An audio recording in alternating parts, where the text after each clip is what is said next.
Hope. Today I'm here to share with you products that I love, but the packaging I hate. So there's a lot of products out there that like, oh, I love this product, this is such a good product, but this packaging drives me crazy, and sometimes I don't want to use the product because of the packaging. So, and it's really unfortunate when products are like that, because it's like, that's really annoying. Like, the product is so good, why did the packaging have to be like this or whatever?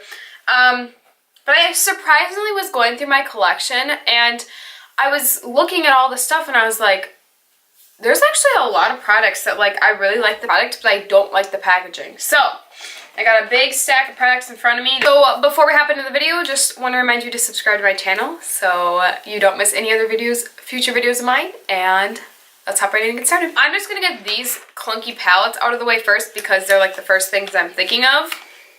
So these eyeshadow palettes. Now, this one drives me crazy. I've gone back and forth on my channel talking about these naked palettes and how, oh, they're not as good because they're overhyped and all these things. These naked palettes are very good. Like, the product is very nice. The only thing that I talk about is how these palettes are a lot of times overhyped, and a lot of people say how good they are when there's palettes out there that are just as good. But I do really like these naked palettes. I took my brush out, but like a couple swatches and you're like, wow, like that's a crazy intense color. I mean, it's like really good pigment or whatever. One thing I can't stand about these eyeshadow palettes are the packaging.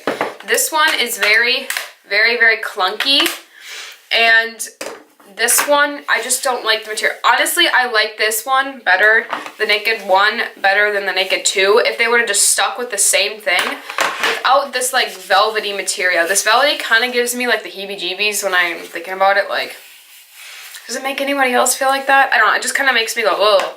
But I do like the original Naked better than the Naked 2. I just like the tones better. But yeah, the packaging on both of these, I mean, the Naked 3 is the same as the Naked 2, and the Naked Smoky, that one's better. I think that one's just like an automatic clasp or whatever, and so I think that one, they're improving with their packaging. But man, this Naked 2 palette is so clunky, it drives me crazy sometimes. So that's one thing, can't stand. This one's better, but I don't like the velvety feel. And it's the same with the Minor Renaissance. It's got the same velvety feel. Like, what is the idea behind this? Because eyeshadow, like, palettes are so, you get shadow on your fingers and it just makes the whole thing dirty because this velvety stuff you can't clean off. So I don't get like the thought process behind these palette choices. Mine is like bent in. Wait a second. Can you see that? It's like crooked. Somebody get a little excited with their eyeshadow or what? It's like curved in. I haven't even noticed that before. I honestly, I'm looking at all my palettes. Now that I'm thinking about it, like, all of my high-end eyeshadow palettes drive me crazy. Except for this Lorac one is dirty, but I kind of like this. It's the most clean one, and I feel like you can get it the most clean.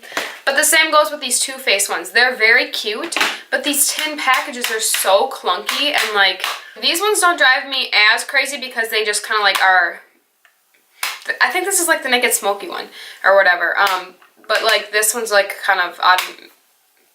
What's the word I'm looking for? Magnetic. These ones aren't as bad, but they still drive me a little crazy with how like loud and like plasticky they are, but they're still not bad. Other products are the ones where you press this little clip button thing and they pop open. My Physicians Formula one's broken.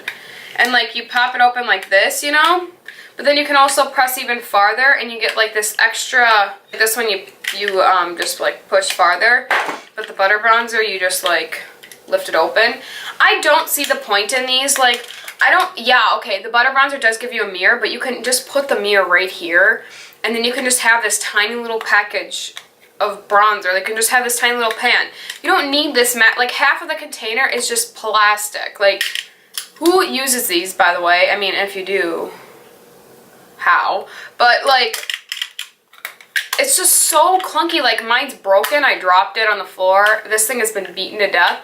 But like, it's so extra. They could have easily just stuck the mirror right here, and then it could have just been this tiny little thing. And even this thing is like really big and clunky. I don't know. It's just, I love this butter bronzer. I rave about it all the time, but the packaging just needs help. Same with this NYX one, the Stay Matte But Not Flat Powder Foundation. Love this product. It's very nice powder foundation, has nice coverage. It's a very good drugstore one. This is the second one I bought. But like, seriously, look at how big this base is and look at how much, like literally, this is a joke. Like, look at how much extra plastic is in here and the product is this thin. You literally have all this extra package for this sponge. Like, it's so unnecessary. This sponge I've literally touched once. Like, you guys, I'm getting a little too hyped up over this packaging, but does this not drive anybody else crazy? Like, who needs, that's a waste. You're literally paying for the package pretty much, like how much money they put into the packaging. So this Coty Airspun Powder, I haven't really talked about a whole lot on my channel. I mean, it's a good powder. The translucent one, it smells like baby powder. I don't know if I can really handle the scent. I don't even want to open this because this packaging is so bad. Okay, I did take the puff out of it because I accidentally bought mine and somebody had used it, like, and returned it, and I didn't realize it. But like, I don't even want to open this because powder is just gonna come flying everywhere. Look at how bad this, I mean, this thing is dented, but like, literally, every time I use this, powder goes flying everywhere.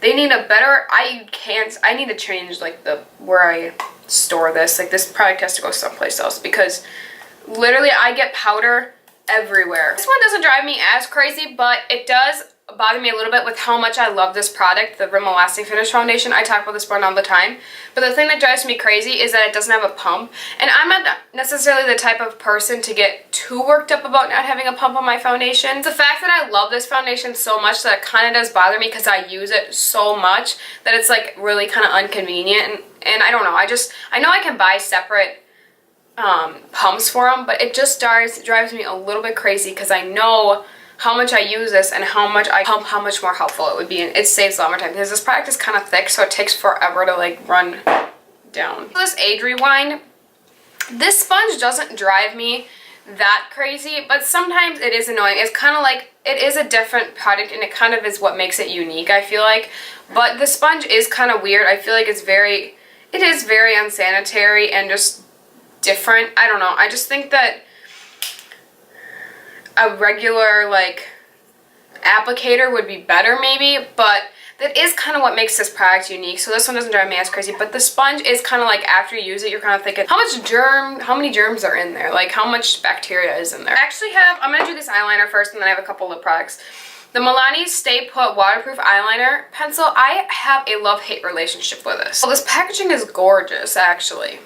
But the thing that I don't like about this packaging is that I have to sharpen it, and that's what drives me crazy because this product is so unbelievably creamy.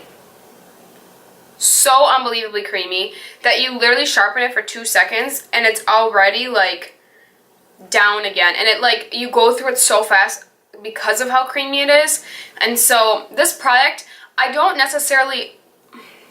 like this product. I have kind of a love-hate relationship with it, honestly. So, it's not necessarily that I love this so much. It's just the fact that you have to sharpen it really drives me crazy. And then how creamy it is, and you do one swipe and you literally have to sharpen it again and you go through the product so fast. So that's what does drive me crazy about it. But it is very beautiful packaging. Like when you look at this, like the black and gold is very sleek. Vaseline Lip Therapy and Rosy Lips. I love this product, but I hate that it's in a jar. Dig in your hand in there all the time. I mean, when I get ready in the morning, my hands are normally clean, so I hope like, I think it does like help a little bit, but like when you think about it, when you're constantly digging your hand in this product, how good is that? Like, I mean, you're getting so much bacteria in there. So it's almost like the fact that you have to replace these a lot. I mean, it does kind of go through it pretty fast. Like I haven't even had this one for that long and I'm already getting down in there. So I don't know, but like I feel like I'm a little more sanitary with it because I only use it like down here and I wash my hands before I do my makeup a lot of times or whatever.